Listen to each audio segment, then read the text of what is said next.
কাছে আমরা প্রার্থনা করি, হে আল্লাহ, আপনি জানেন যে বাংলাদেশে এমন একটি সময় আসছে, বাংলাদেশের মানুষের অনেক প্রত্যাশিত যে নির্বাচন, সেই নির্বাচন হচ্ছে আগামী 12ই ফেব্রুয়ারি। ইতিমধ্যে আপনারা জানেন, এটা ঘোষণা দেওয়া হয়েছে।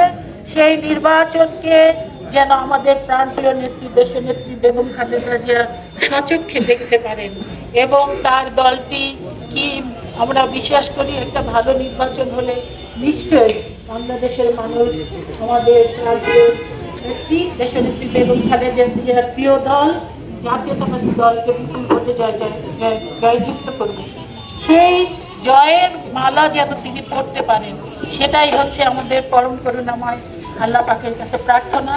আর পাশাপাশি আমরা আমাদের তরুণ প্রজন্মের অত্যন্ত বলিষ্ঠ নেতা, অত্যন্ত সুবক্তা, অত্যন্ত সাহসী নেতা ওসমান হাদি, তারও জন্য আমরা পরম করুণাময় আল্লাহ পাকের কাছে প্রার্থনা করি। আল্লাহ পাক তিনি এই হাদিকে রেখে যেন যান এবং হাদি সম্পূর্ণ সুস্থ হয়ে আবার বাংলাদেশের মানুষের কাছে ফিরে আসে। তার সুন্দর সুন্দর বক্তব্য দ্বারা, তার সাহসী পদক্ষেপ দ্বারা, তার সাহসী আন্দোলনের দ্বারা এই গোটা বাংলাদেশ আবার যেন মুগ্ধ হয়।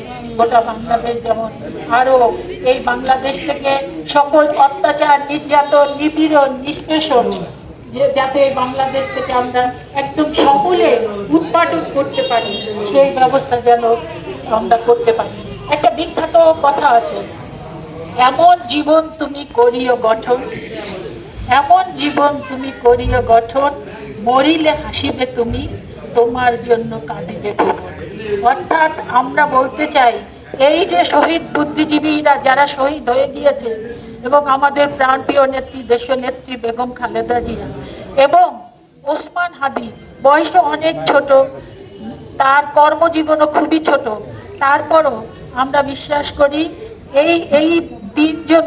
এই তিনটা পর্যায়ে কিন্তু প্রায় কাছাকাছি, প্রায় একই, তাদের চিন্তা চেতনা বিশ্বাস একই রকম। অর্থাৎ তারা এই ভুবনের জন্য তারা তাদের জীবনকে বিলিয়ে দিতে চেয়েছিলেন, বিলিয়ে কেউ দিয়ে গিয়েছেন আর কেউ যুদ্ধ করছেন এখনো এই বাংলাদেশের জন্য, বাংলাদেশের মাটি মানুষের জন্য তারা সংগ্রাম করবার জন্য। এখানে আমার যে সমস্ত নেতৃবৃন্দ উপস্থিত হয়েছে এবং এটা একটা তাৎক্ষণিক প্রোগ্রাম, আপনারা জানেন নির্বাচনের যে ম্যানিফেস্টো তফসিল ঘোষণার পরে নির্বাচনের যে আচরণ বিধি দেওয়া হয়েছে, সেই জায়গায় অনেক কিছুর বার আছে। আমরা সেইগুলা সম্পূর্ণভাবে মেনেই আমরা সব কিছু করতে চাই। এই কারণেই আমরা